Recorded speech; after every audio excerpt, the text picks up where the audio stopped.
All right. Hello, everybody. So, how's it going? How's it going? I'm excited to do this next episode here of EverQuest's Next Landmark Live Feature Rant, episode 6 now. We've got a lot of stuff to talk about this week. I am your host, Legendary Neurotoxin. Thank you all for joining me. While I wait for everybody to get started in here, I'm going to crack the brew. I've been having these foreign export stouts. They've been really enjoyable, so I'm going to grab another one. Get another one going. Note the shirt. Good game, noob.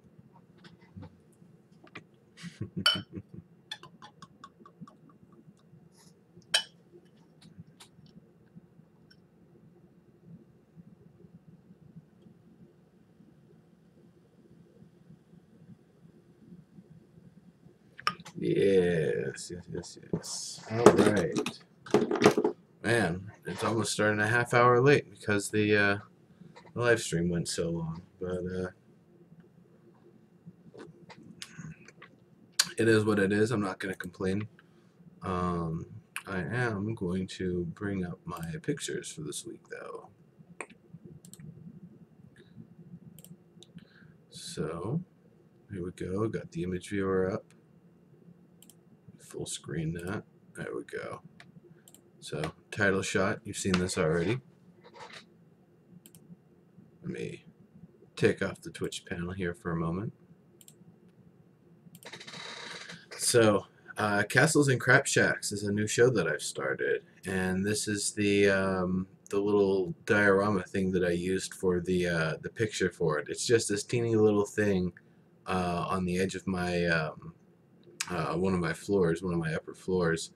It's a cute little thing. I'll probably keep it around, but chances are I'm actually going to be uprooting and getting ready to make the move to one of the new islands. Probably Kettle, because, well, I am a brewer.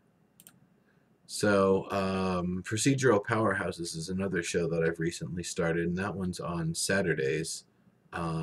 Castles and Crap Shacks is Sundays at 2 p.m., which is 3 hours before when my show starts on Wednesdays here. So that's, yeah, it goes for like 4 to 5 hours to tour one island. That's what the show is about. Is I pretty much pick an island and try to look at all the cool stuff there. So hopefully it won't take that long this week, and I'll be able to go to an island that has less stuff, or it'll have more stuff that's awesome and just less crap shacks in general. But yeah, Procedural Powerhouse is getting back to that one. That one features procedurally generated games, or games that use it as a major feature, like Rogue Legacy or Torchlight 2 or Binding of Isaac. So, Landmark definitely fits the bill for that, and so does Terraria. So I use those two games to write out procedural powerhouses for the title for that show. So that'll be, you'll get to see that next time the show goes on, or if you check my Twitter, you'll be able to find that image. So I was working on a pizza for Dave Georgeson. So, because he had talked about Slash Pizza as a feature, and said about making a pizza restaurant. I was like, well, instead of a restaurant, why don't I just make the oven and put a pizza in it? And so that's what I did. And that's I used 2x1. I think that was shiny metal for the grates. They kind of flatten out when the pizza went on it, even though they're one voxel away from it. And then below that is copper with a few torches under it. You can actually get to those torches from back behind it. And that's it. I don't really have too many images to show off this time.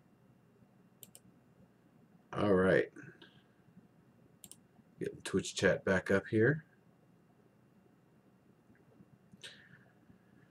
So, what do I have on this? I have a lot of stuff to talk about this week. So the first one, waypoints and compasses, being able to draw on the map. So these are a couple of convenience features. I know they're eventually going to get a mini map, but I'd also like to be able to set down a waypoint and have a radial compass for the direction that I'm facing, so that I can actually find my way towards that waypoint without having to use the mini map, which will especially be helpful if the waypoint itself is actually off the mini map somewhere in the distance. Um, in addition, I'd love to be able to actually draw on the map itself. Um, right now, we don't really have any features for anything like that. Um, Even on PlanetSide 2, I'd love to have that. It was a feature we had in PlanetSide 1 where officers could draw on the map and everybody in the squad would be able to see it. So this would be for a player to not only draw on the map for their own purposes, but then to be able to share that with people they're in a group with, so those folks can see where the particular locations or the path to travel is at, or whatever crude drawings the person has put up on their own personal drawings of the map. Road proposals is something that I'd love to see. Now, road proposals is, I can't remember which video or which thing they were talking about, where it was having some sort of a system for roads. So right now, between claims, there's not really any way to put any sort of a road down. So if you want a nice thing, a nice road that goes from one claim to another, you would have to claim all of that space in between and manually lay down all of the road and pay upkeep on all of that. Instead, the idea of a road proposal is that one or multiple players get together, put together a proposal for certain areas between one claim and another claim that they own, or between a series of claims, and maybe even ones that aren't necessarily incorporated in their plan but are still, or where the builders aren't in their plan, but they still want to have roads going up to it. So they put down the proposal.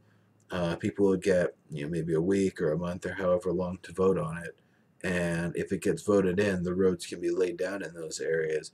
And those roads don't require any maintenance, or they require very little maintenance compared to an actual claim, so that it's possible to keep those roads there for a while, connecting between those claims. If one of those claims loses its upkeep, the road's not going to go away, so somebody else will have the ability to place their claim there and have it, right on the end of a road in a really nice place.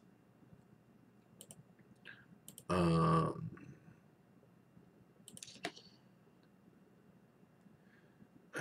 so that's let's see, I had a little bit more. Oh yeah, and then the other thing is the proposals to alter or remove them. It'll probably be the similar or potentially a shorter period of time to set those proposals down, but it would pretty much work in the same way. Is that you put the plan down, it gets looked over, and then if enough people vote for it, it'll go that way. If it gets voted down, then things will remain the way they are. And that'll also be, of course, different from server to server. So, you'll put down a road in one area, and all the different servers or different islands with variations won't have that road there. It'll just be unique to that one area. And that could be not just for Next, but also or not just for Landmark, rather, but also for EverQuest Next. Now, we had a bit of a discussion going on the forums. The fantasy versus sci-fi, separate or equal, or how that's going to work. Now, the post that I made was basically looking at the two factors of it. One is whether or not fantasy items should be separate from sci-fi items and should never be able to interact. If they should, be the same power levels one another. Um, Actually, I'll just link the post towards the very end here. But pretty much, it's the idea that we can have fantasy and sci-fi in the same space, but how do we want it to work? Do we want it to be separate servers and then common areas where you can bring both? Do we want it where you only find fantasy items in a fantasy server, but you can bring them everywhere? Do we want it that you can find any sort of item anywhere, but it forces you into a certain aesthetic depending on what kind of server you're on? So even if you're using a blaster pistol, instead it'll be some sort of light-based crossbow or something that you're firing. So there's definitely a lot of ways that it could be implemented. I don't really think there's any one solution. I think there will be a lot of versions or varieties of it here. Um, let me see if I can actually just get the link up so I can share it with everybody here.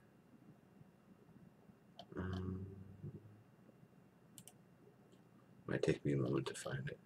Anyway, here it is. So here's the link, and if you search for sci-fi and fantasy inclusion or exclusivity on the EverQuest Next Landmark forums, then you'll also be able to find this. So if you're coming to the video here after the broadcast, and obviously you won't be able to click on Twitch chat, but that's where it'll be. It just, you can find it on the forum pretty easily, and it's a pretty worthwhile discussion. So while I have it open, I might as well just go real quickly over the topics for it.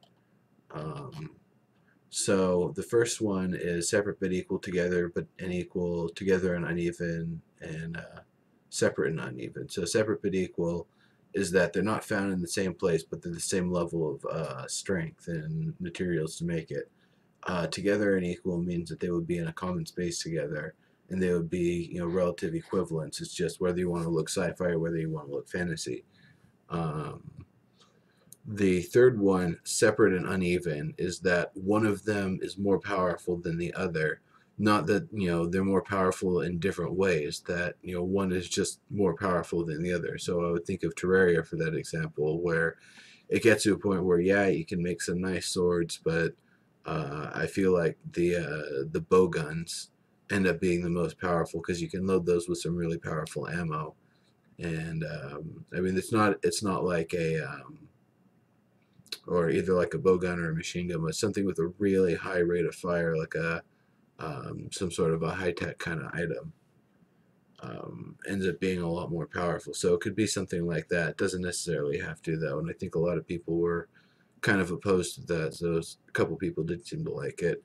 And then the fourth one, together and uneven, which is that they, instead of being in separate places where, the sci-fi stuff maybe is tougher but has tougher items, that they're all in the common space, and perhaps the sci-fi versions is like a modifier on the fantasy version.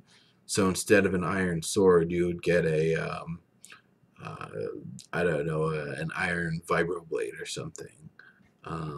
That's more or less the same thing, but it takes some more resources and maybe some rare stuff to get it going, but it's going to end up being more powerful than the average version, pretty much in all ways. So the second subject of it is where the recipes are actually located and where the items are actually used. Now, one would be separate islands and separate items, which is basically that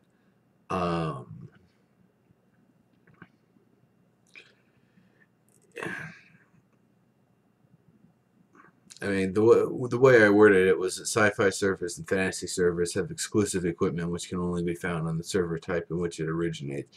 And that's pretty much it. It'd be, there might be some common items that transcend genre, but mostly when you're on a fantasy island, you're only finding fantasy stuff. When you're on a sci-fi island, you're only finding sci-fi stuff.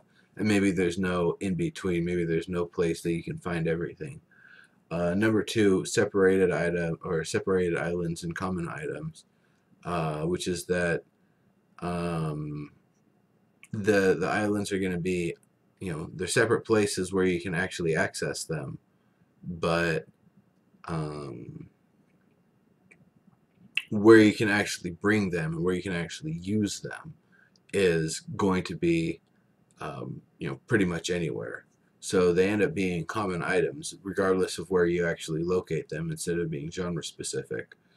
The third one is separate islands and forced aesthetics. Now, the way that this one works is you get the items on whatever separate island, and when you bring them to the island that you're playing on, like I had mentioned earlier, your crossbow gets turned into a blaster pistol, or your copper sword gets turned into a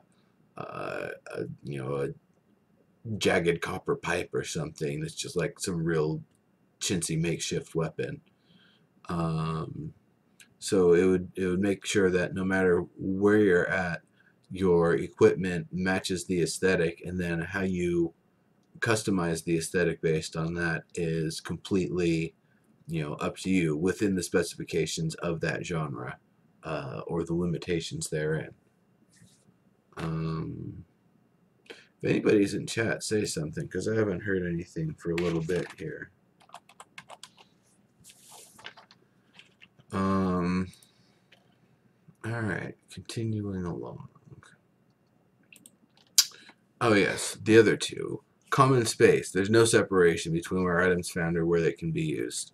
Um, that's Terraria basically, and I think that might be the way I would want to go.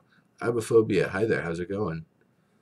The fifth one would be common and separated space, which is that the places, there are places which are genre specific, but there are also places where the any items can pretty much be used. It'd be, you'd have the themed servers or you have the non-themed servers. You can choose which one you want to play on. You can use items across any of them, that sort of thing. It could just be, the option whether you want to play a fantasy only, you want to play a sci-fi only, or you want to play, the everything world that has all the modern stuff and steampunk, Victorian, and alien, and all of that stuff in it, all in the same place. So that's that. I posted the link earlier, so definitely check that out.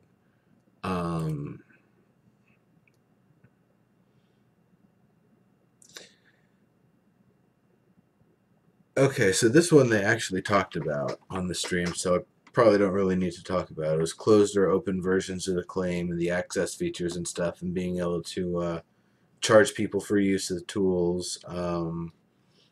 Yeah, they literally just talked about that, so I absolutely don't need to cover it. It's going in. They know about it, or they're gonna do something about it. Tyroline, hello, how you doing? So filler resource build mode. I think I might have talked about this a little bit on Into the Portal. Pretty much the idea is that you can build on your claim in such a way that other people can't see it, or maybe they'll see just a stand-in material that you don't have to see it as that, but you make it that everyone else sees it as that. Or maybe when you're in build mode, you see it as the intended material, but when you're out of build mode, if you don't have that material, it just replaces it with the filler material that you use. But pretty much the idea is you build out the entire thing in build mode using whatever materials and props and such that you want.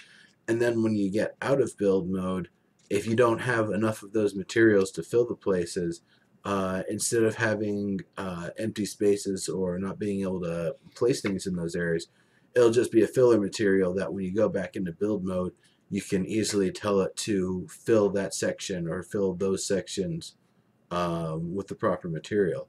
So let's say I make a nice house with plain wood, but the intent was to make it with burled wood. So I'm just going to use plain wood as my stand-in material and build the entire house with that. Then once I finally have enough burled wood, I can go back, turn on build mode, and then tell all the sections that I intended to be done with burled wood that I built up with burled wood and use the plain wood as the replacement, to instead fill that in with the burled wood. And it'll either tell me I can't, or it'll give me an option to do it in sections. Maybe I don't have enough to do it all in one stroke.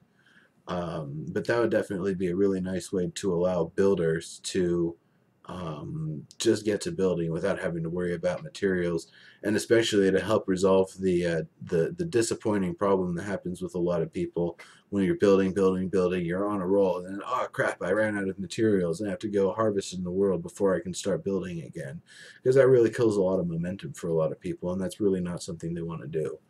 Uh, this feature would actually roll in really well with the resource purchasing in the station cache system. Um, you know what? I am going to put the hat on.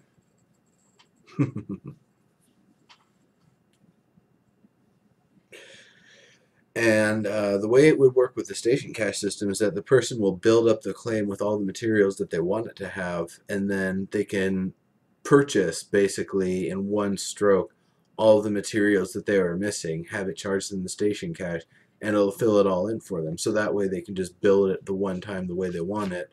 And then if they don't want to go through the trouble of collecting all the materials, or in addition to the materials they can collect, using station cache to help fill in the stuff that they weren't able to collect or weren't able to finish out. Like if I'm 100 gold short of my 10,100 or whatever to fill in all the gold that I need for the place I was building, I would be able to just get that 100 gold at, whatever reduced rate it would be, or increased potentially because it's such a small amount. But however that would work, to be able to just fill it in, put all of my material in first, and then use station cache to fill the rest, so I don't have to come back later and fill it again with a little bit more gold. It could just be a really easy convenience feature. Alright, continuing along. Microvoxel sculpting experimentation. Really, like, understanding the voxel to microvoxel deformation better, developing tools towards refined voxel sculpting tools. I'd really love to see them do that, and they should probably work with Voxel Farm with that sort of thing. Right now, as far as I'm concerned, EverQuest Next Landmark is ground zero for voxel technology.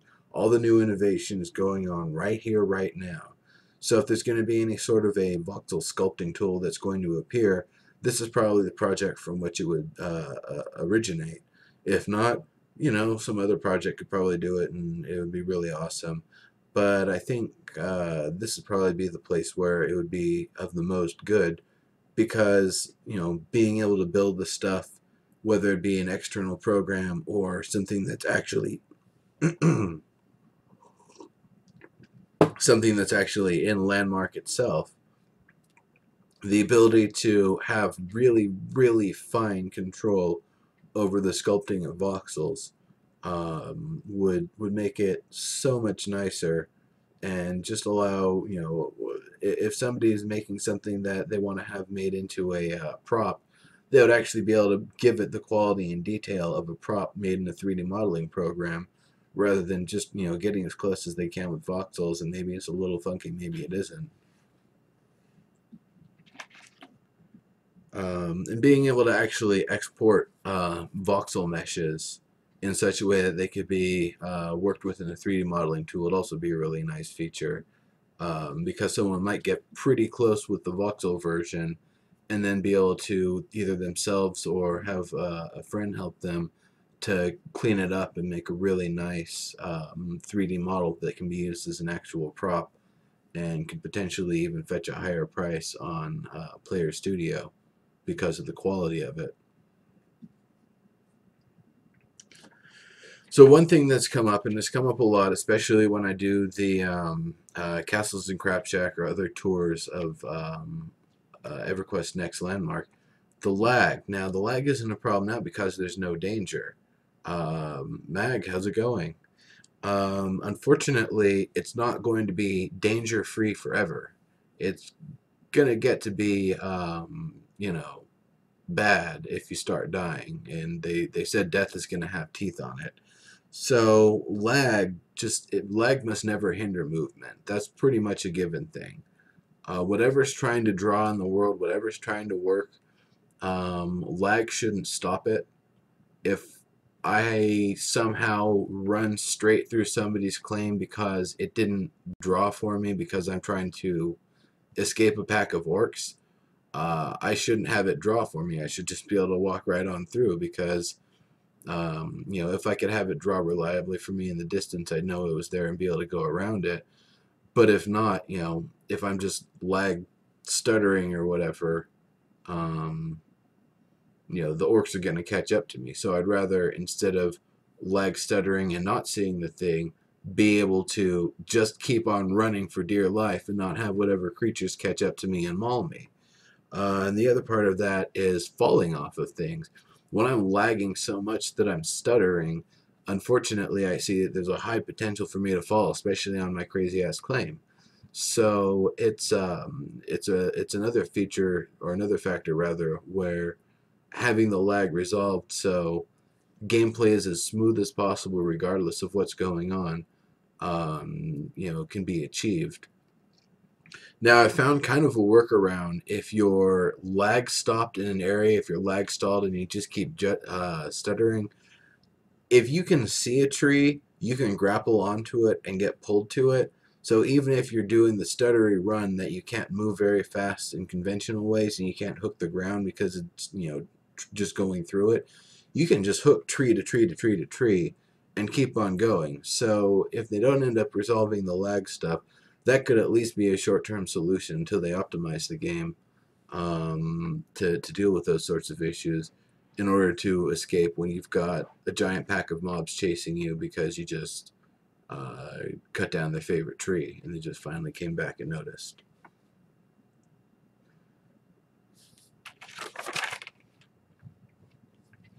All right. So there's a lot of potential to have multiple camera sources in Landmark. Chances are the mini map is just going to be a modified secondary camera of some sort. I think that's basically how the main map is working right now. When you press M and it gives you that map, I'm pretty sure that's just a camera with certain UI features set way far in the distance. So what I'd like to do is have a feature where I can stream with a separate camera than I'm actually playing with. Now that could be maybe a camera that's pulled back really far, for a really nice cinematic shot of what's going on, or even maybe something that's dynamic, that's looking at the context of what I'm doing and it's constantly moving in a really smooth and kind of cinematic way to just make whatever's going on look really pretty. Being able to hide the UI on that and just have it showing the world. Also being able to move it to a first person, so even though I'm in third person, the secondary camera is broadcasting and recording from first person, so that way it'll get it from the character's perspective, even though you don't actually have to be controlling the character in that way. So advantages for that would be for somebody who's live streaming or recording, that they would be able to have the seamless gameplay, no UI in the way, no chat or anything that's distracting.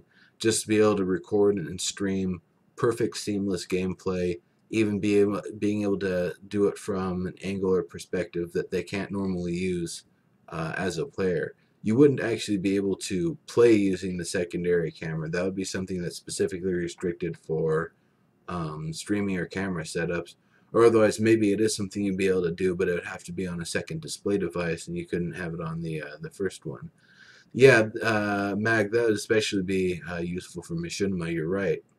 It would make things a lot easier because you could have all the text and coordination, and potentially even in-game voice chat, all restricted to your gameplay space. So all that's going on in, or maybe not the voice chat. You'd probably want to have that in, or not if you're making a silent film. But however it would work, you'd be able to toggle which features are on that secondary camera, so that way you'd be able to get the highest quality recordings and streams possible from it. Chances are it would be restricted to your the gameplay resolution. You wouldn't be able to make it larger. You might be able to make it smaller.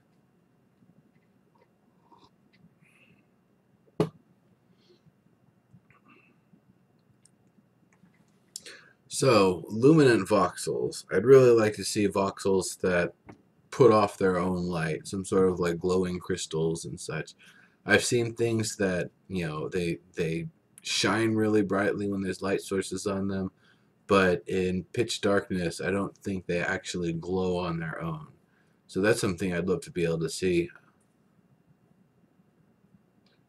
Yeah, yeah, Mag. The use of SOE mode in addition to voice comms and being able to set cameras and really be able to set up scenes and actually be able to approach machinima using traditional stage methods and film techniques and such. That'd definitely be a lot more possible using those sorts of secondary cameras and having the level of emotion that comes from SOE mode and actually getting the voice modulators in, it really makes it possible for people to not put in a lot of effort and potentially make just amazing machinima. Uh, they could make their own web series with it real easily. So in addition to materials, whether it be crystals or some sort of special metal or wood or something that a type of voxel that has its own luminance, its own sort of glow light source that it puts off, or even not necessarily a light source, but just a glow so you can see it in the distance, even if there's no light sources near it. I'd also like to see them mess around with transparency and translucency with voxels. That's something we haven't really seen right now. All of our crystal is pretty much solid. We don't really have glass of any sort. I think that ice is pretty much solid. We don't have anything that allows light to go through it for the most part.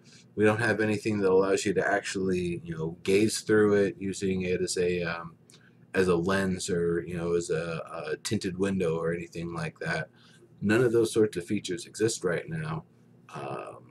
That might be just some of the restrictions of voxels and maybe glass panels, glass windows, and just sheets of glass that we can color and scale as we want to.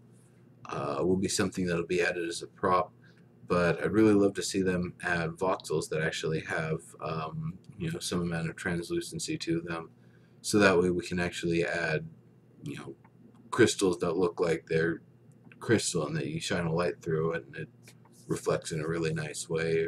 That might be part of the reason why there aren't any voxels like that, is because of those limitations.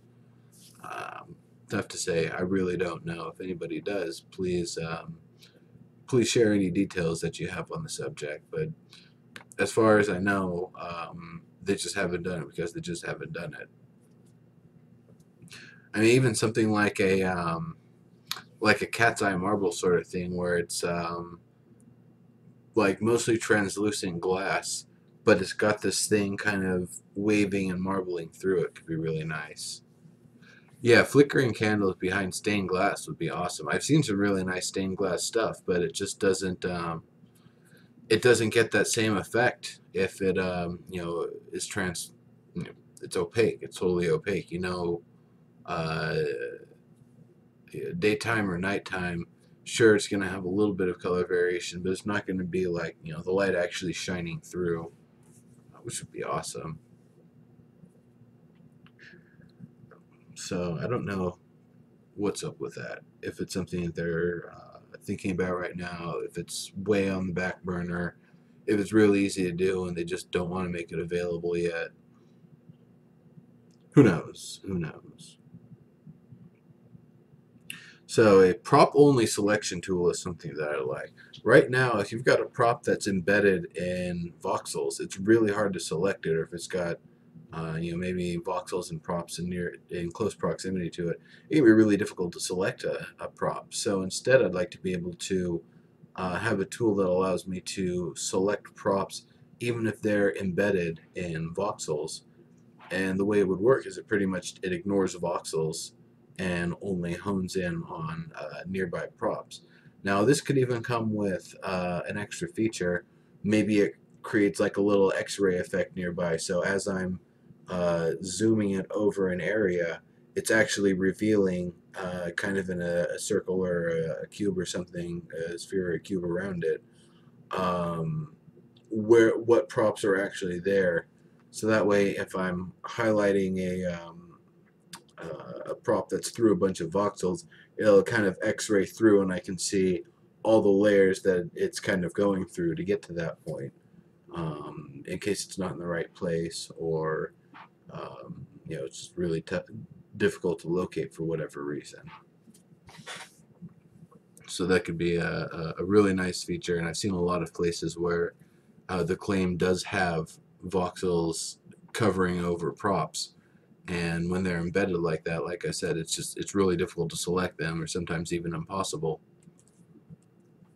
And one example of that is the castle diorama thing that I used for the Castles and Crap Shacks logo. Um,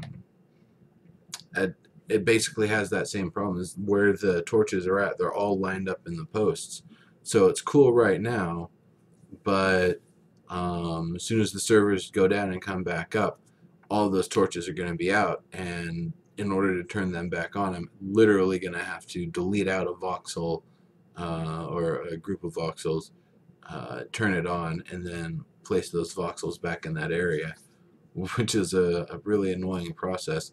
I might be able to shortcut it by removing the voxels, turning on the prop, and just doing undo, because I don't think props being turned on or turned off actually affects the undo sequence at all. Hey Diggs, how's it going? Still at work, huh? Didn't the office flood recently? That sucks. Or maybe it was awesome. I can't remember what the result was. Was that a good thing or a bad thing? Was it like a day off, or did you have to work in a swampy office?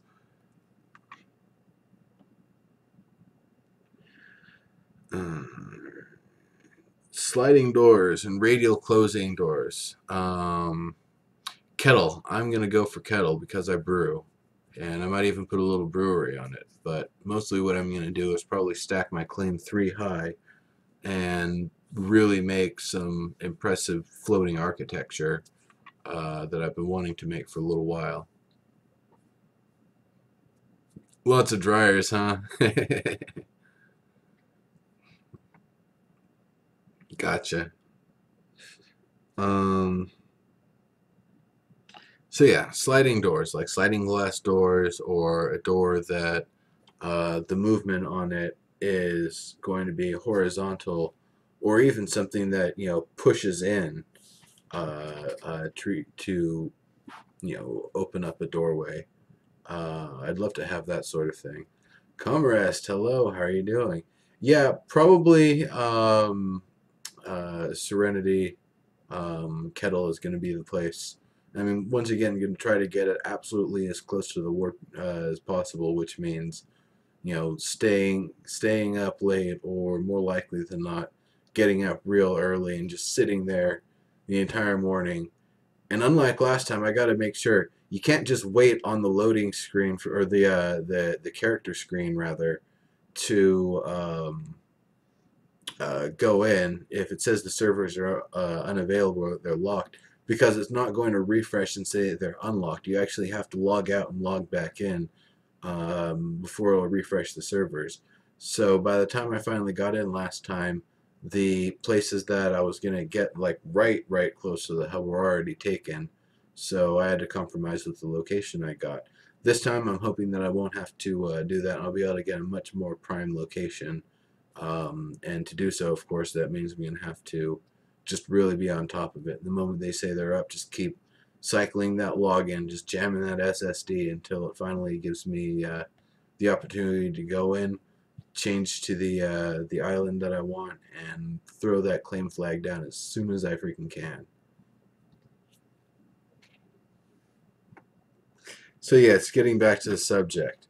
Yes, sliding doors. My dentist office was actually themed like kind of Star Trek and Star Wars. As a kid, it was a really cool dentist office, and they actually had sliding doors where you push the button with your elbow and it slides open.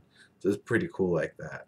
Um, but also other sci-fi sorts of doors like that radial lens kind of closing would be awesome. Like, you know, the camera shutter. Um, that would be really nice. Having doors that work like that. Having various types of doors and hatches that work in different ways. Though I do like the way the current doors work. Um, and I've been thinking about the idea of creating an entire claim where there's a few sets of blocks and, you know, places here and there where the stuff on the claim is, but there's giant doors that have been scaled up at different angles that you have to open and close to get from point A to point B, or to open up the path to get to where you actually need to go. So it'd basically be geez, I almost think about like if Donkey Kong Country was a game about getting, you know, opening doors to use as places to get places rather than being shot out of barrels everywhere. That's kind of the effect that I'm going for. Is, you know, the doors everywhere would just be, you know, it would be the structure of the place. It'd be the puzzle of the place. A really interesting motif. I might only do that for a moment though. Yeah, Mag, that's true. They can, and that would actually be a really nice thing to have, is moving bookcases and sorts of stuff, or like the false rotating bookcase where you're standing on the one side and it flips around, or, you know, slides out of position. Lots of stuff. There's, I'm sure, tons of ideas that we could come up with for things they could do that'd be really awesome doors. Something that opens like a like that could be really cool. So you only press the button once and it opens both ways. There's a dragon's jaw that opens up. Could be a really cool doorway. Chances are that had to be some sort of voxel to prop action, unless they actually give us the tools to make that sort of thing with Player Studio, which they might, and I'd really like to. Uh, so I talked to I can't remember who I talked to at the Year of EverQuest event, but I talked about the idea of first-person shooter controls being possible in EverQuest Next Landmark.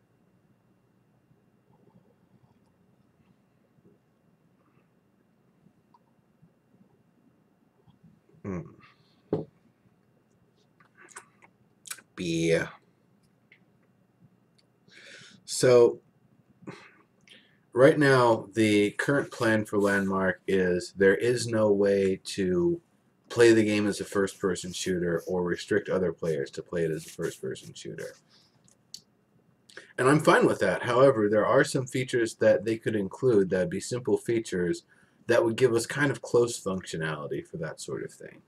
So the first thing is being able, it pretty much be an item-based thing.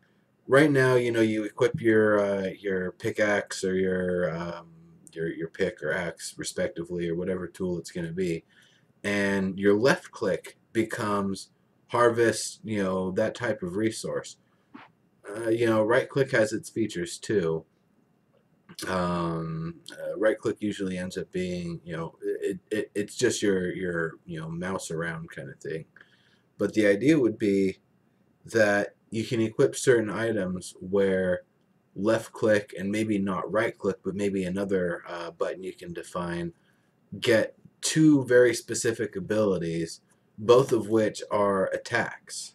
Now, the way these attacks would work is that it just goes in a straight line in front of you, or however the weapon works. Um, and based on, you know, it's how, wherever the camera's oriented. Now, you don't have a crosshair unless you're in first person. That would be another feature of the item, is when you're actually zoomed into first person, it gives you a little reticle that lets you know, okay, this is where I need to shoot to hit the enemies. Um, if you're in third person, that little reticle disappears and the camera's going to be off axis anyway. So it pretty much restricts players. If you try to play it in third person, it's going to be a hell of a terrible experience. Or you're just going to have the camera behind your character the entire time, and you're not going to be able to see what's ahead of you and aim very effectively. Um, that would be the and the attacks that are actually used, they would have to be non-lock on. They wouldn't use a targeting sort of system, like you know, you click the person first and then you can start shooting at them. and if it hits, it hits, it misses, it misses. But instead, that anything that you shoot out, if it hits something, it'll determine, what kind of damage it does, but it only works based on collision, and it'd be, a hit scan sort of thing. I'm sure that stuff would be possible in the game. So, just having it restricted that your primary and secondary attack, or however that works, would, shoot out whatever it is based on where the reticle is located. Um, that would more or less give first person controls. Um, I mean, that's more or less what there is to it. It's something that I'd really love to be able to see put into the game as a proper feature, and not something we'd have to hack in this way. But even if they don't want to put in true FPS controls, at least being able to put in something like that where you can, click to shoot, and maybe an alternate click for an alternate kind of shoot, or using optics, or some other feature of the weapon. And it doesn't necessarily have to be first person, actually. What I really want to redo is one of 3DO's last games that they put out before they went under, which was Legends of Might and Magic. It was an 8v8 Counter-Strike kind of game, fantasy based. One team is good, one team is evil. Asymmetrically, I mean, they're kind of asymmetrically balanced. I mean, there's a light, a medium, and a heavy for each faction, but they have, different types of attacks. Some of them are better, some of them are worse. Some of them, it was just, the terrible netcode with the game, being able to make contact with them or not, because kind of the issue with that game, you have to shoot where the person actually is, not where you see them, because you kind of had to anticipate for their ping and your ping. It was weird like that. But there are a lot of really legendary maps with that game. That's actually where the legendary in my name comes from. I love, love, love that game. So it's something that I'd really like to be able to rebuild in Landmark at some point, and actually be able to have a return to that original first person shooter experience, but in a real grown up way, and not limited to good versus evil 8v8. Though having that as a feature would definitely be nice. So one of the things that came up on the live stream was talking about needing the props for a claim. If I've got a template that I'm going to purchase and put down, that I would need to, or if I own a template and I just want to put it down, that I actually need to have the props to make it happen. Now, if it's my own claim, it's not going to be a problem. But if I'm purchasing a claim or a template that somebody else has made, and I can't place the props unless I, have them crafted, well, what happens if I can't craft it? If it's a prop that only can be made with a recipe, then do I have to go out in the world and find that recipe? Or if not, then how will that item be granted or otherwise worked with? Or will it be put in the claim in a state that I can't modify it until I actually own that recipe? If it does actually put props in the claim that the person isn't actually able to build, then I could see a lot of people who are making things for Player Studio that are little more than a box with a bunch of rare props in it, and all they're doing is making a bundle that somebody can purchase with station cash and put down those props on their claim, or at least one copy of each of those props they'll have access to without having the recipe. And I really don't think that sort of shortcutting is something someone should be able to do with templates and with station cache. But I'm not really sure, maybe props won't actually have rare drops and recipes like that. I'm pretty sure they will, so I don't know exactly how they're going to resolve that to make sure templating doesn't end up being the black market prop market or something, because it could be really weird and cause a lot of problems with people when a prop does get deleted or removed somehow that they don't actually have the ability to create on their own.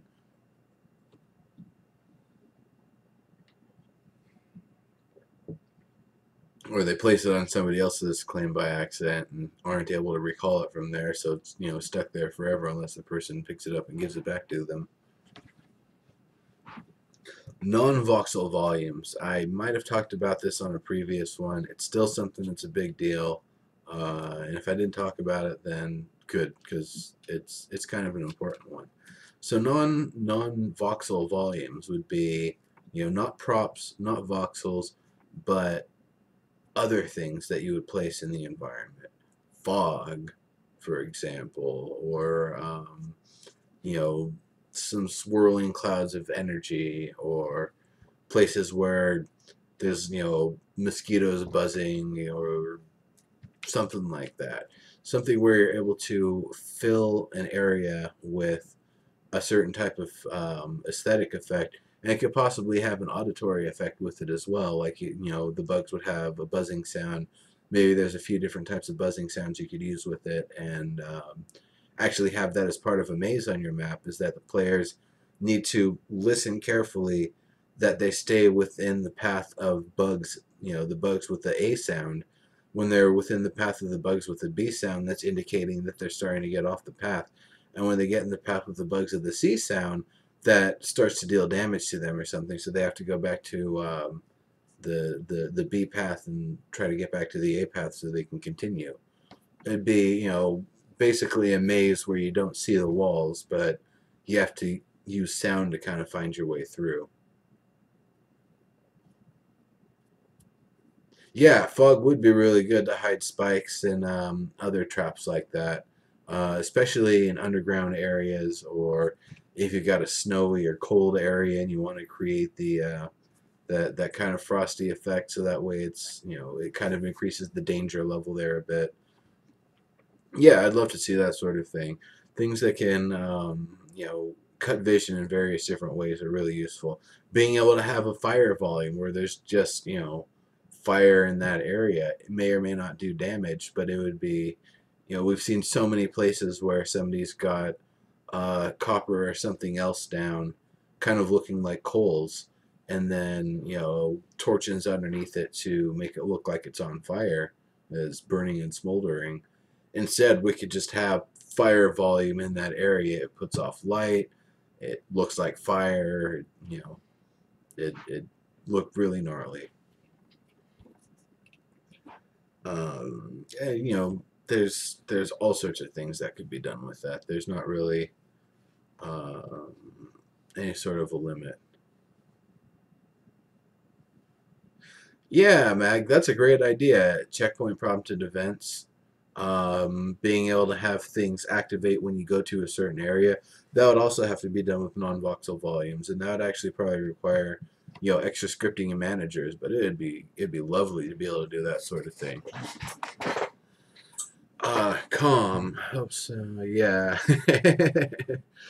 Yeah, the boulder scene would be awesome to be able to rebuild. Actually, have all the physics and everything. You know that that would just be amazing. Very very good call on that one. Um,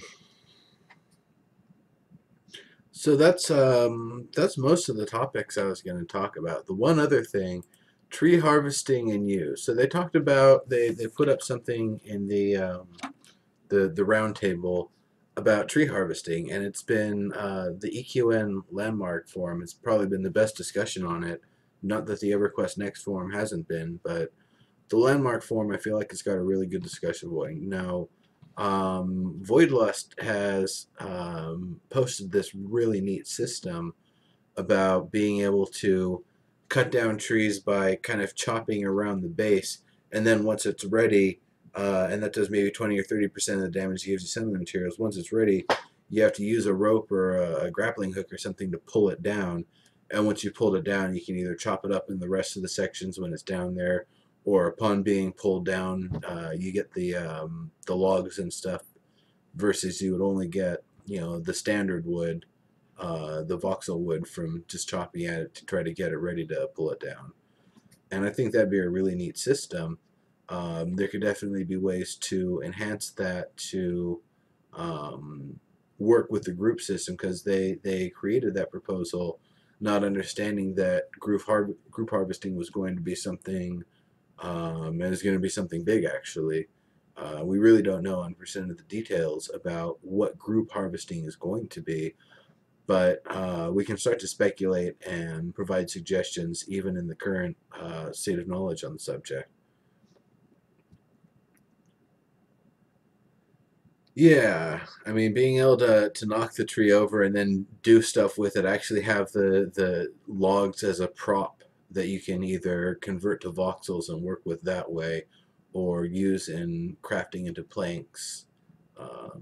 Various different ways they could go about it. I think it'd be really neat. Um, Being able to hollow out a boat, or hollow out a section to make a boat, like you were saying, would be a really nice feature. Um, so that's it's a really good idea. So my suggestion, kind of on top of that, is if the players are going to be working together to chop things down, um, smaller trees should be more accommodating to one or two people, where the largest of trees, you should really need a group and really be, chopping away at it for a long time before it gets to the point that you can actually pull it down. So if, you've got five people working on an extra small tree, it's just one of those teeny little ones. You chop it twice, and then the option to pull it down. Sure, you can yank it out of the ground, and you might, do damage to the material in that way, or you might get more yield that way. But if you've got a much larger tree, trying to pull it down as an individual would mean you'd have to keep chopping at it for a long time, which as an individual might take a long time. So instead, they might need to stick to the smallest two or three sizes of trees if they're solo, and only work on the larger trees if they've got a group. Now, on top of this would be the idea of group harvesting and discovery bonuses, that everybody in the group that's working on something, their harvesting bonuses and their discovery bonuses transfer to everybody in a slight way. So that way, basically, if you've got a bunch of people with low discovery and a couple people with high discovery, the people with high discovery aren't going to lose from the people that have low discovery. They're going to amplify those people, and the discovery from those people is going to amplify them ever so slightly. Um, yeah, I think you're overthinking it for the scope and scale of this game. I really like the idea of actually having to do that, but then, the idea of having to mine out chunks of stone and then take it back with a wheelbarrow or something. That's starting to get to the point where okay, so the best analogy I can think of is one of my buddies. He worked at a factory where pretty much he stacked boxes all day. So he was playing Shenmue for Dreamcast, and he got to the point in the game where you're at this box factory, and he's playing for a little bit and playing for a little bit, and finally he just throws it down and just stops playing. And his reasoning for it is, man, I fucking stack boxes in real life or all day long. Having to do it for hours in a video game, that's not any fun. I don't want to do that at all. So I can understand their perspective on it. Like, there's a point where it's labor intensive but meaningful, and there's a point where it's labor intensive and it just makes it a grind to waste the player's time and make content take a lot longer than it needs to.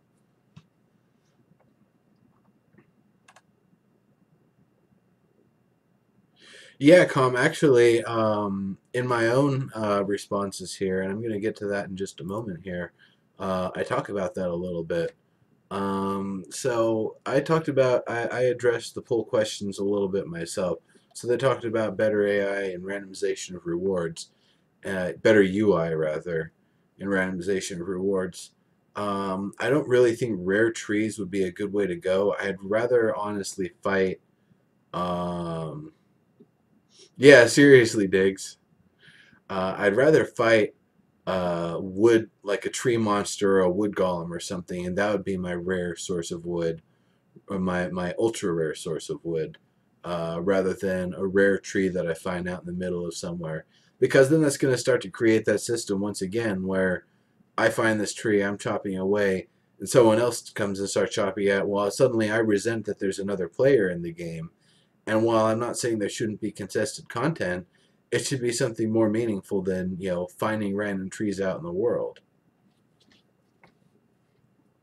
Because people will find techniques to make it easier for them to find those rare trees and exploit it, and it'll start to create differential advantages for them. Um, Another feature, when you get up on a tree and you start harvesting it, I'd like to just have it that you click once and it'll just keep chopping away until it's done or until you disengage. Um, I really don't think you should have to hold the click button down unless there's a little interface that comes up and you actually have to swing the mouse across it to make the chops in the tree.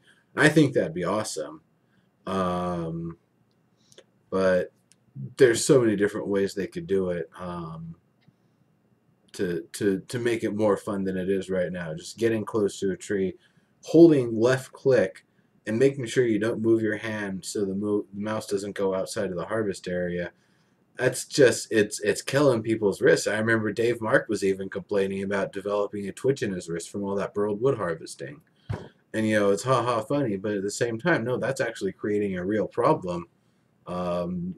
People are actually potentially going to push themselves to the point of injury if the harvesting system continues in this way. It's funny to think about, but unfortunately, it's a reality with the way the system works right now. So hopefully they'll change it up to something that's even more active or something that's way less active, where you just click it once and then you can type in chat to your buddies or whatever and have some fun with it. Yeah, Diggs, literally a pain indeed.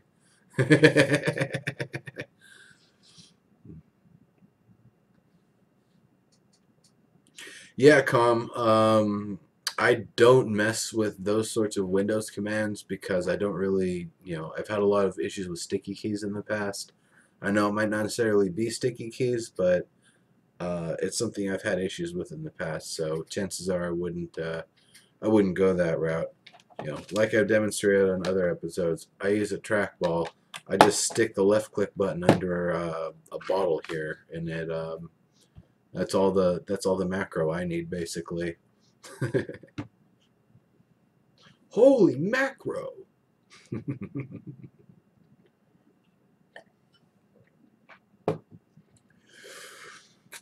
Whew. All right.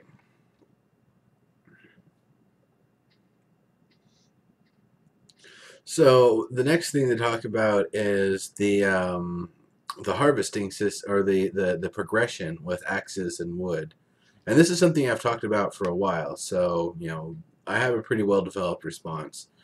And that's make it meaningful. Make different levels of wood. Plain wood and burled wood from the first level of tree. Gnarled wood and striped wood is the rare off the next level of tree. In this example, I used redwood and hardwood for the next two levels. The redwood's the plain, hardwood's the rare. Next would be ironwood, and maybe lifewood is the rare off of that or something. Um, there's a lot of ways they could do it, but keeping it the way it is right now absolutely is not possible. And I know they obviously have shown the progression of axes already, so we already know what's going to be coming. That there's axes that go all of the tiers, but it's a matter of making the wood and making the trees and stuff that actually makes it meaningful and actually fills in all those tiers. Because right now we're using burled wood from tin all the way up to the indigo stuff, and it seems at a point that the burled wood just wouldn't be sufficient anymore, considering we're using these super epic metals by comparison. So that's gonna be on the way, but I really hope they have the same level of progression with it as they have with the picks, because the picks right now, it's pretty good. They could definitely use some more improvement and go different routes with it. Like they could do once you've got you build the base pick and then you build the upgrade pick, and then when you go to the next level of pick right now, you build the next material of pick. But I'd rather instead you have the option to, with your upgraded version of the previous pick, upgrade that to a second tier using gemstone. So I'd go from iron to silver, steel to um, what would that be? Topaz, um, something like that. So that way, instead of just having to ditch that item and go to the next set of progression immediately, I could keep using that item and just move it to the next level, and potentially almost skip having to build the base level of the next pick until I've got enough materials that I can give it a few throws and keep trying to recraft it to get a good one. It's just an option. But the same way I would love to see with axes, and it would be nice. It'll be nice to see what they do, because right now you don't upgrade any of the axes. You get a bronze axe, you get a stone axe, or rather, not a bronze axe, excuse me. You get a stone axe, a copper axe, or a gold axe, and that's it. And I don't know about you, but gold seems like about the worst material to make an axe with.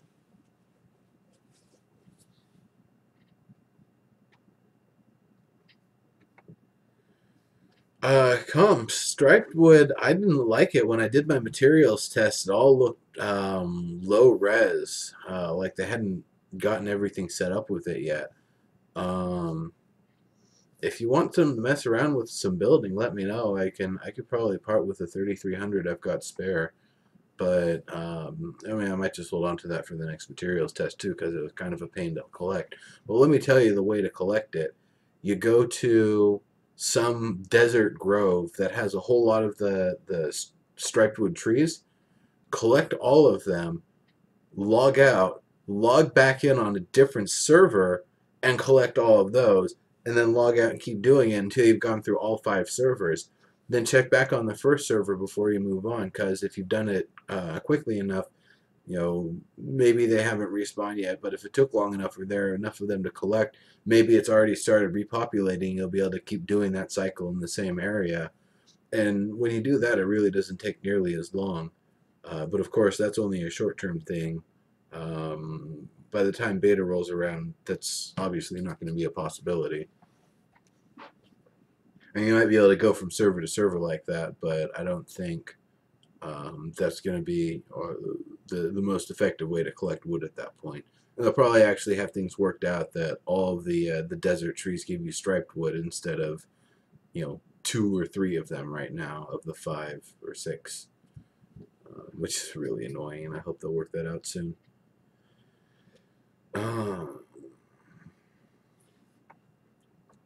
So number 3 was talking about getting only rare resource drops from trees, and yeah, I'm waiting for that because I get jute and all sorts of other uh, herbs and non-wood things from trees, and it's great for when I need it to make my sifters, but I'm long past that for weeks now. And I still keep on getting all these materials that absolutely do nothing for me. So it'll be nice. Obviously, they're going to have to get the herbalism skills in before they can entirely take these things off of the trees. But it'll be nice when you're only getting wood from trees and things that belong in the trees. Not, you know, how it is right now where you get, all the herbs. And yeah, Diggs, it is definitely a matter of getting the sickles. Um, I don't know what other harvesting tools they might have in store that we haven't seen yet. Obviously, things to be able to skin animals, skinning tools and stuff will have to be put in the game at some point as well. Um, Maybe some sort of pliers and some sort of stuff like that to be able to take gnarly teeth out of creatures, so you can use dragon teeth or bear teeth or something for weaponry or defensive things or magic charms of some sort. So there's the yeah, you might be right about that comment. It'd be nice if that's the point, or if that's the way it's going to work. I'm sure I've got more than enough to be able to craft whatever the hell I need at this point. So they talked about deforestation, and we don't necessarily have to chop down every tree, but trees shouldn't necessarily be a permanent fixture.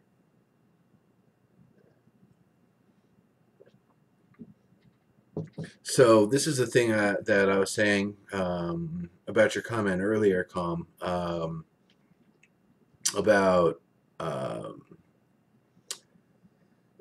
the Age of Conan stuff. Pretty much my idea is if you chop at a tree and you're just getting maybe a couple logs off of it and some just voxel level wood, not a big deal. You can do a little here and a little there and a little there. And maybe the damaged state of the tree changes. Maybe like it goes from the pristine state to kind of beaten up a little and a couple of the branches cut off of it, but still the same tree. It might have maybe 5 different states that it could go through. Um,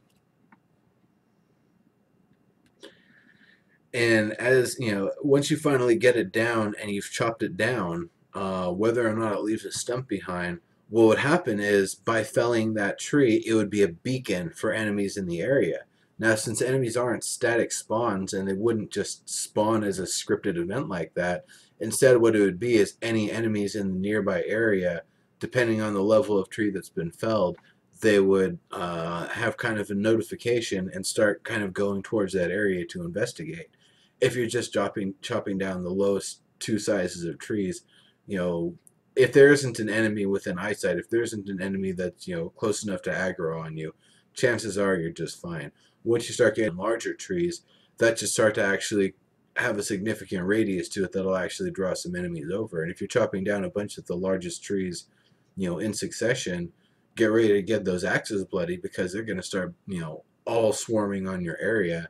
Especially each beacon in succession in an area would probably end up summoning more and more creatures, or not necessarily summoning more, but increasing the radius by which they're being notified and the urgency of the actions going on there. So instead of kind of slowly meandering through the woods after the first one got felled, 5 or 6 trees in, they all know exactly where you are. They've triangulated the sound. They're surrounding you, and get ready. I really hope they do a system like that because then it does encourage for solo players and small groups to keep it to the smaller trees, or not fully cut down larger trees, while a bigger group, they can cut down the larger trees because they actually have the manpower to take down the enemies that are about to come for them. And there might not be enemies. There might not be anything, or it might be creatures in the distance that they hear it and they retreat instead. So it might make it more difficult to find certain kinds of creatures if there's a lot of lumberjacking going in that area. If there's a lot of, especially if it's full on deforestation, forest dwelling creatures will chances are move all the way out to different areas of the forest, or whatever woods they're in order to get away from that sound and the potential that their home might end up getting destroyed at some point. Um, so a lot of people have talked about getting logs from trees. You get a few logs when you chop it down rather than incremental voxel sized wood that somehow gets turned into planks. Now I understand the concerns with, you've got a bunch of chunks of wood this big. How do you turn them into a plank short of, you're just going to have a bunch of pressboard planks. So the idea of actually collecting logs would be a good way to solve it.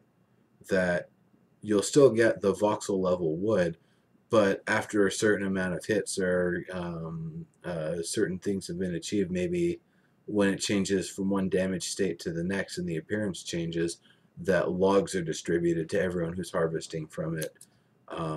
So that way there's, actual logs to make the planks from. Now, there's other wooden things like crossbow bolts, I'm sure, and arrows that are going to consume tons and tons and tons of just the plain voxel wood, in addition to whatever people are building in, you know, props and stuff that they're making with it. So I'm not worried. You know, I'm sure the plain wood voxels will have plenty of use, and of course, someone can break down the logs into those if they need to. But I really do like the idea of collecting logs and having a log convert into some amount of planks, and maybe it could be a skill-based thing where you get a certain amount of planks, and then the amount of um, you know, waste voxel you get versus the total amount of planks you get could be based on your skill. So early on, you only get 10 planks and 500 wood voxels from a log or something like that. And then later on, you're only getting 200 wood voxels, but you're getting 15 planks. It might not necessarily be a relationship like that, but however it would work. Yeah, you're right, Com. We're actually just using particle board and plywood right now. And actually, like I showed in the material test, some of this stuff that you can do with the burled wood, like if you put it on a rounded surface, it doesn't even look like wood anymore. It looks like some like weird red clay. And it looks really cool, but it definitely doesn't look like wood at that point.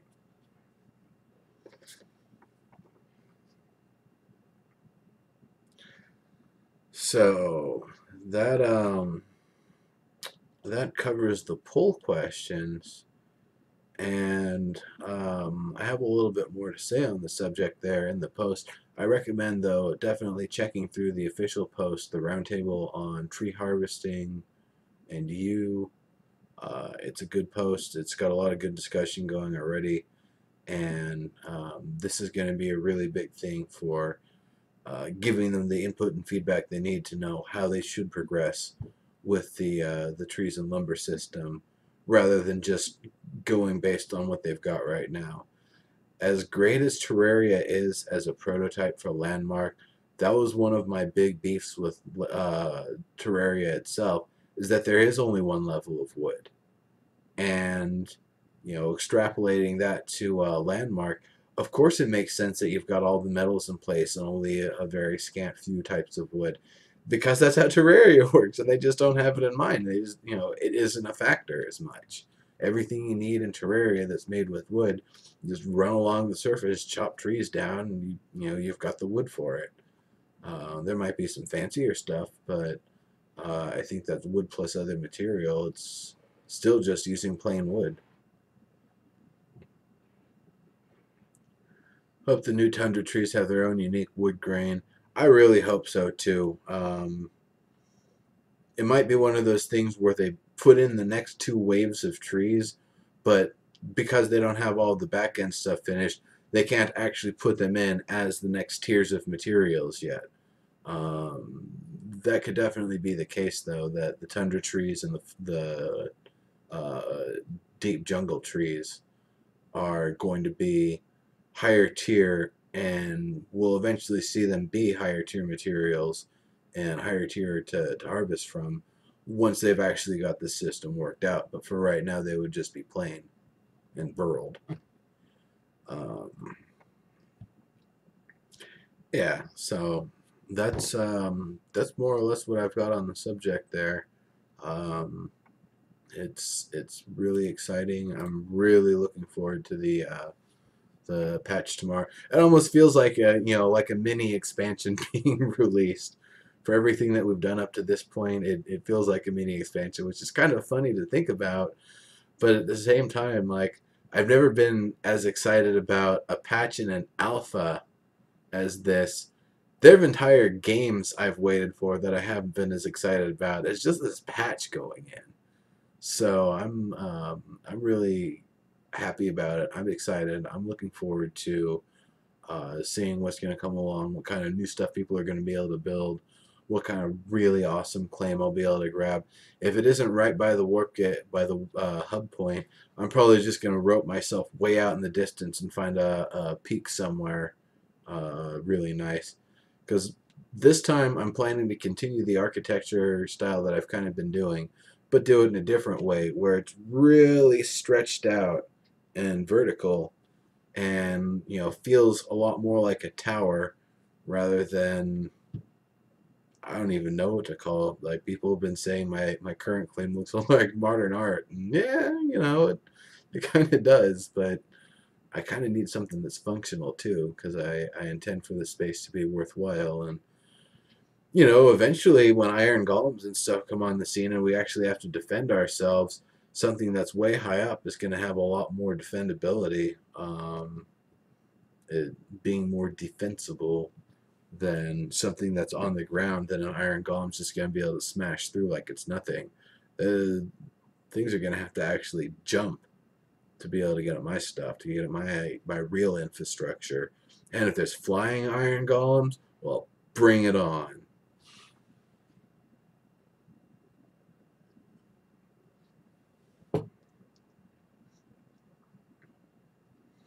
Yeah, same here, Mag. Just as a building tool with incomplete tools and incomplete UI and everything, and they're still learning about the scope and scale of what's going on. Even in the current state, it's just amazing. Iron Dragons, bring them on. Bring them on. That means I don't have to go as far to collect my iron. Bring him.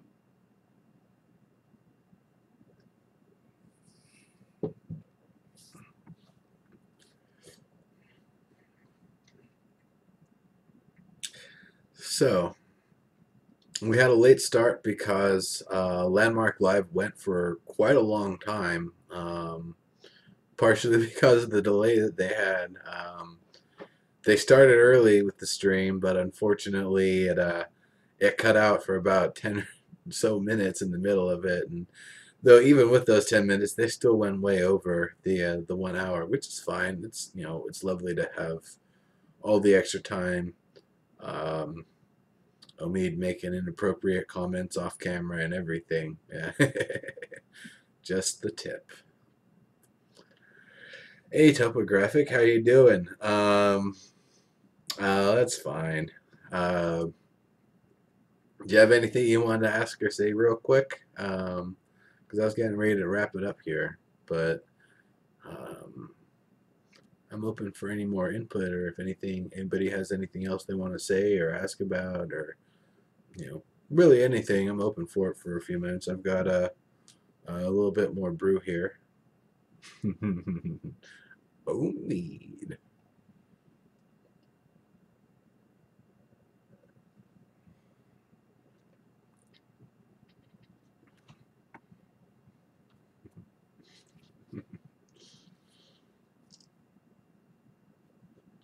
Yeah, calm. I don't think they heard, actually. I don't think they realized how loud it was in the microphone. Um, Topographic of what they said.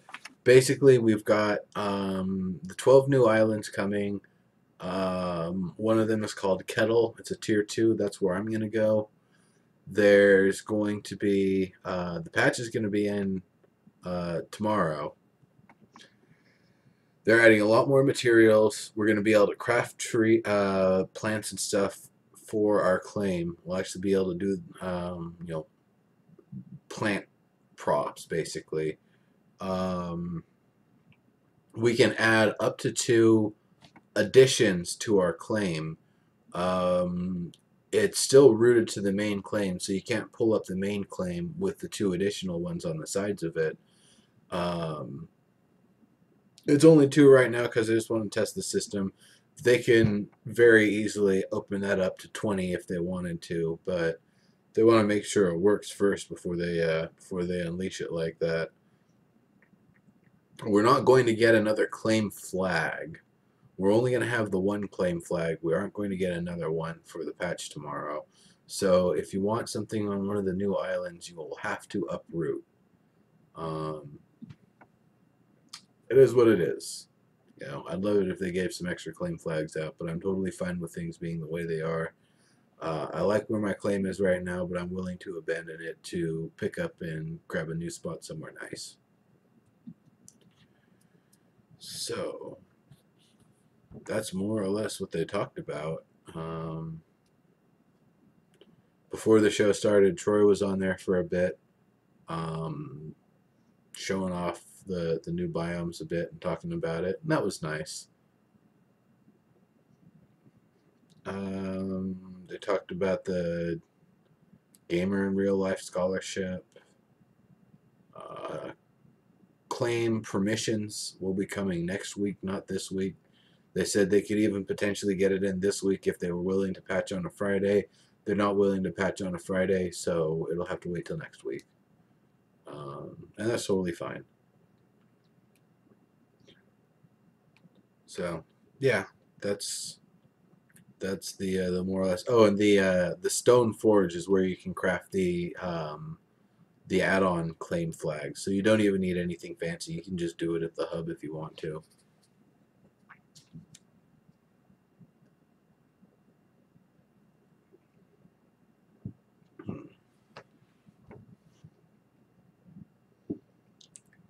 All right. I feel like this was a lot more direct and covered a lot more material than a lot of the previous episodes have. So once again, I'm really glad that the show is continuing to continue and progress here. I thank all of you. I thank each and every one of you for showing up every week. I absolutely enjoy the conversations and the input from everybody and the questions and stuff. The live feature rant wouldn't be what it is without having an audience to rant along with here. So thank you all very much. I truly appreciate it. This last sip here is for you. And on that, I'm going to wrap it up. Thank you very much for joining me this week. This is EverQuest's Next Landmark live feature rant. I am your host, Legendary Neurotoxin. You can find me here every single Wednesday, 5 p.m. Pacific time, for another live feature rant. You can also find me on Fridays, 2 p.m. Pacific, on Into the Portal. That's normally on EQ Nexus. We've been having some issues recently, and hopefully it'll be staying on EQ Nexus, but we'll see, and there will be updates with that coming up. Saturdays from 1 p.m. to 3 p.m. Pacific, I do the Procedural Powerhouses show. The first episode was The Binding of Isaac. I haven't decided on the second one yet, but I'll probably figure that out pretty soon.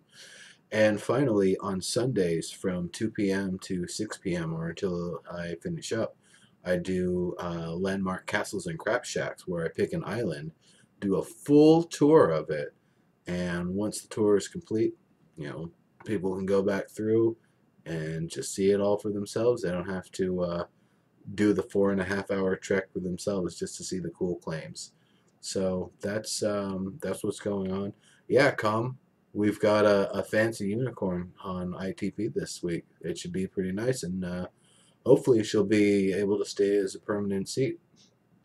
So that should be really exciting.